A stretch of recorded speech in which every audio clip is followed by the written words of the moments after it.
Olá pessoal, tudo bem? Hoje a gente vai continuar estudando os ecossistemas, só que hoje a gente vai focar nos ecossistemas do Brasil. E quando a gente fala que o Brasil é um país continental, a gente não está brincando. Nosso país é imenso, tem vários ambientes muito diferentes e por isso essa aula vai ficar um pouco grande, então eu vou quebrar ela em dois vídeos para ficar mais fácil e ficar menos cansativo. Assim você assiste o primeiro, dá uma pausada, dá uma respirada e depois você assiste o próximo e aí faz os exercícios, certo? Para a gente começar, a gente vai discutir então essas características. Nós vamos falar um pouquinho sobre o que os humanos fizeram que interferem em cada um desses biomas.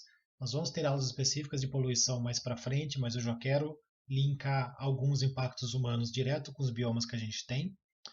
E quando a gente olha o mapa do Brasil, nós vemos esses 7 grandes lugares. Nós temos a Amazônia, que é o lugar mais óbvio, que é o nosso bioma que ocupa a maior parte do território. Encostado na Amazônia, nós temos o Cerrado. Ao lado do Cerrado, e sofrendo impacto tanto da Amazônia quanto do Cerrado, quanto da Mata Atlântica, está o Pantanal. Aqui embaixo nós temos o Pampa, que é o único bioma que nós temos que está só em um estado, ele está só no Rio Grande do Sul. Nós temos a Caatinga, que pega boa parte do Nordeste. A Mata Atlântica, que é uma floresta que pega originalmente quase toda a nossa costa no Brasil. E nós temos a zona costeira, que é a parte que já está em contato com a água do mar e gera um ambiente mais específico. Bom, a Amazônia ela é uma coisa bem interessante porque ela não está só no Brasil. A maior parte dela está no Brasil, cerca de 67% dela é brasileira. É uma das maiores florestas tropicais do mundo e ela também está na Venezuela, no Suriname, na Guiana, Bolívia, Colômbia, Peru e Equador. E é curioso porque a Guiana Francesa pertence à França. Então, nós tivemos aí uma troca de discursos bastante agressivos entre o governo brasileiro e o governo francês quando estavam ocorrendo grandes queimadas na Amazônia. E o governo francês cobrando uma ação do Brasil e o governo brasileiro nos envergonhou dizendo que a Amazônia não é problema da França e a França não tem nada a ver com isso, sendo que existe Amazônia no território francês, que é a Guiana Francesa. Então, para vocês verem como é importante você estudar, mas mesmo se você não estudar, talvez você vire um alto membro do governo brasileiro. Agora, a Amazônia ela é absurdamente importante porque ela tem uma diversidade biológica absurda. E isso acontece porque ela tem muita heterogeneidade, ou seja, a Amazônia, como ela é muito grande, você vai ter vários níveis, várias camadas na Amazônia. Então você tem as plantas de solo, que tem os animais que vivem ali, você tem plantas de altura um pouco mais alta, que daí você vai ter outro tipo de vegetação e de animais que vivem ali. Você tem árvores enormes, e aí já são pássaros, macacos e outros tipos de animais que também vivem ali. Então é como se você tivesse várias florestas, uma em cima da outra, todas interagindo e todas uma influenciando as outras. Além disso, você tem regiões que alagam, regiões que são sempre secas, todas elas sofrem muita chuva. Então, a nossa Amazônia, ela é vastamente pouco compreendida. Nós já identificamos cerca de 30 mil espécies de plantas. Parece pouco, mas isso é 10% das plantas do mundo, tá certo? Só que ainda resta estimativas algo entre 5 e 30 milhões de plantas que a gente não estudou. Se você pensar a quantidade de remédios, produtos e coisas do gênero que a gente ganha estudando plantas e extraindo substâncias que elas produzem, isso é uma riqueza em potencial gigantesca. E um dos motivos pelo qual vários países, como por exemplo a França, quiseram colonizar esse pedaço do Brasil e tentaram manter seu domínio. E a França conseguiu. Então, você tem ali um depósito de material genético que é absurdamente importante, porque nós estamos numa era em que o estudo do DNA está avançando muito.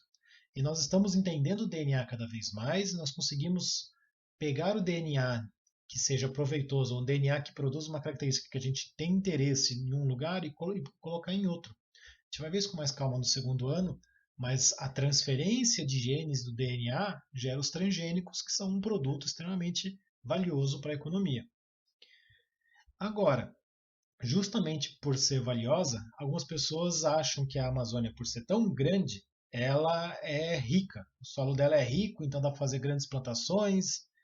Bom, Olha essa imagem aqui. Isso aqui é uma região que foi descampada, que foi desmatada.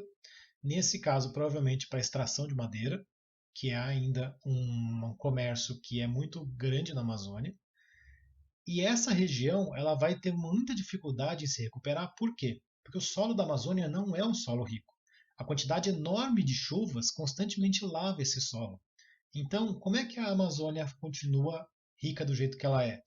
Porque nós já discutimos, a Amazônia é uma floresta tropical, que a gente já viu nos outros ecossistemas, e ela está constantemente perdendo folhas, e essas folhas vão virar o humus, que é aquela camada de folha morta, que vai virar adubo. Então a Amazônia aduba a própria Amazônia. A partir do momento que você remove a vegetação para vender ou só para plantar, aquilo que enriquecia o solo você levou embora. Então o solo que resta você não vai conseguir aproveitar por muito tempo. Então vai precisar de um longo esforço de toda a floresta que ficou em volta dessa área desmatada para ir lentamente reconquistando esse território num processo de sucessão ecológica que a gente vai estudar mais para frente. Agora, como é que a floresta consegue sobreviver nessa região tão diversa, né? Nós temos algumas áreas da Amazônia que, quando chega a época das maiores chuvas, elas têm alagamentos que podem subir até 10 metros de água. Então, nós temos várias adaptações que ocorrem nessa região, tanto no estilo de vida dos animais quanto nas próprias plantas, que permitem com que elas sobrevivam. Então, nós temos as raízes aéreas, que vão permitir que a planta consiga se manter para fora da água boa parte do tempo. Nós temos animais que são escaladores, nós temos muitos felinos, nós temos uma quantidade absurda de primatas, de pássaros. Então, os animais que ali vivem, eles estão adaptados àquele ambiente, por isso que eles conseguem sobreviver lá. Além disso, nós temos uma quantidade assustadora de primatas que vivem ali na Amazônia. Estima-se que em torno de 1 a cada 4 primatas do mundo vive na Amazônia. Então nós temos uma quantidade, uma diversidade muito grande. Além disso, nós temos espécies de aves, espécies de peixes. A Amazônia é um lugar rico em rios.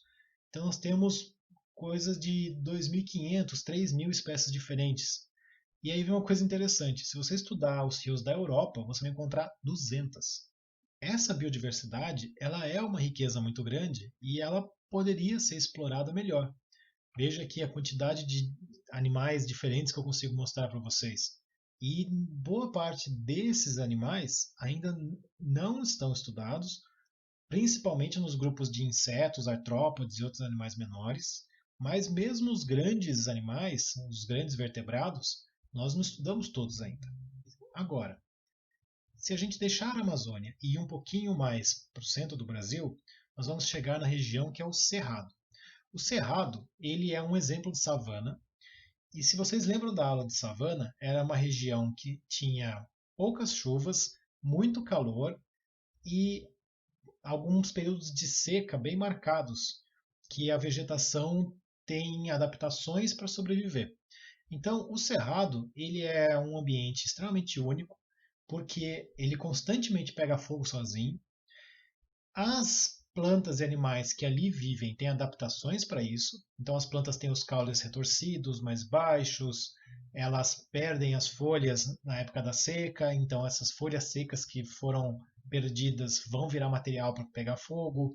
A parte delas tem os seus troncos que ficam debaixo da terra, então quando as chamas passam, o tronco da árvore sobrevive e aí o próprio fogo é um sinal para brotar. Existem algumas sementes que também brotam quando recebem a exposição a essas queimadas. E assim como outras vegetações que vivem em lugares de seca, você consegue ver que tem uma grande diferença entre a época de chuvas e a época em que a gente está esperando, que a gente está com pouca água.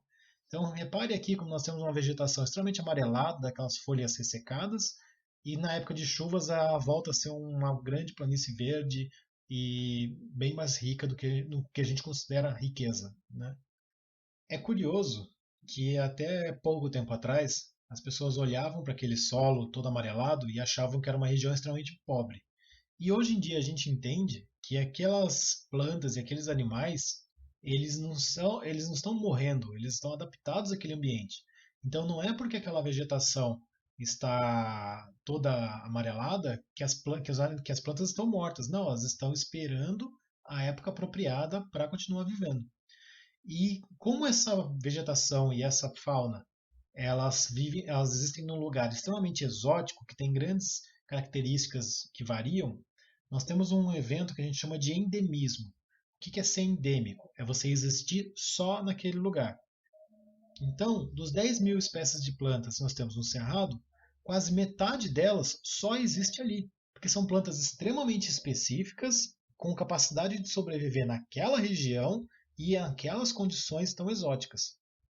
Mesmo os animais, que a gente tem muitas vezes a impressão de que existem em pouca quantidade, nós temos mais de 1.600 espécies de mamíferos, aves e répteis que existem no Cerrado. E aí vem um ponto muito importante. Como o Cerrado era observado como um lugar pobre, ele por muito tempo foi esquecido. As pessoas não pensavam em avançar a fronteira agrícola para lá, porque se o solo está sempre gerando plantas amareladas, provavelmente é um lugar que não vale a pena plantar. Porém, quando chegou nos anos 60, o governo brasileiro começou a fazer vários programas de incentivo para ocupar essa região e produzir. Então, nós tivemos um acelerado desmatamento usando queimadas, fertilizantes e outras coisas tóxicas que fazem com que a vegetação seja extremamente degradada, o solo extremamente prejudicado. E agora nós conseguimos, em 70 anos, destruir praticamente 70, modificar pelo menos, praticamente 70% do cerrado. É quase como se a gente conseguisse alterar 1% por ano. E aí nós temos 70% da produção de carne bovina, ou seja, pasto, aqui no Cerrado. Nós também usamos ele para a produção de grãos, então é muita soja, feijão, milho e arroz, boa parte para exportação. E por mais que agora exista um incentivo para que o turismo seja feito, só 20% da área original ainda está intocada. Então você tem uma região em extremo declínio e extremamente rápido.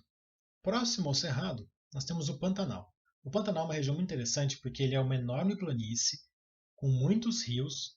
Só que, como você tem épocas de chuva e épocas de cheia, se você tem os rios, eles não são aqueles rios fundos que a gente está acostumado a pensar. Eles são rios largos e pouco profundos.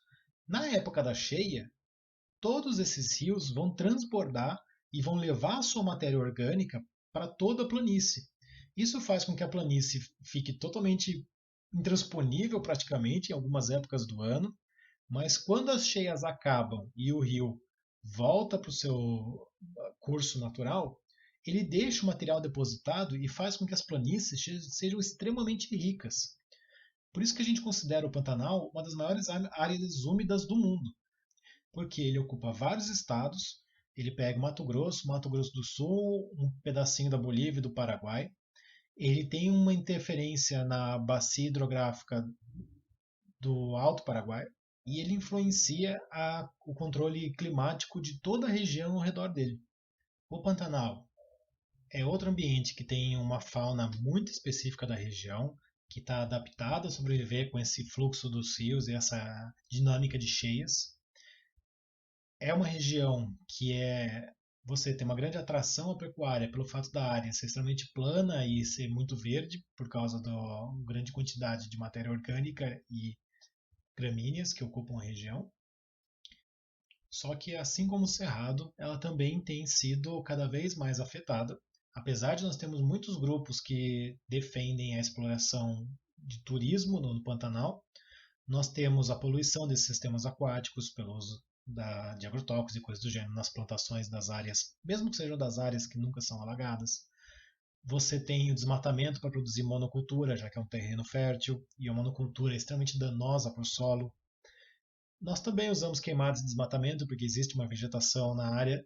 O Pantanal ele tem algumas áreas elevadas em que existem alguns bosques e algumas estruturas que são desmatadas para poder plantar em área alta, fazer pasto para a época da época das cheias, ou simplesmente para o uso da madeira. Existe o turismo que ele não é feito adequadamente, que é quando você impacta o ambiente, A mineração gera contaminação dos peixes por mercúrio, que é extremamente perigoso, inclusive para a população humana. A gente vai estudar isso depois, nas poluições. E uma forma de você tentar manter a sua plantação o ano inteiro é você tentar canalizar esses rios. E aí você tem o grande problema de que esse lugar só é fértil porque o rio está o tempo inteiro banhando ele com matéria orgânica e sedimentos. É que nem a bacia no final do rio Nilo. O Nilo é uma baita de uma região fértil no meio de um deserto. Por quê? Porque o rio fertiliza o solo. Só que se você canaliza esse rio para ele parar de molhar a sua plantação, se ele não molha a sua plantação não ganha fertilizante e a sua plantação morre. E aí, para substituir isso, ele joga o fertilizante artificial. Só que ele joga o fertilizante artificial em excesso e acaba poluindo o rio. Então, é toda uma exploração mal feita que pode causar um dano cada vez mais grave a essa região. Se tudo deu certo, meu plano é de fazer uma pausa mais ou menos por aqui. E a gente vai continuar agora com os outros biomas, já que a gente já viu vários e o vídeo estava ficando meio grande.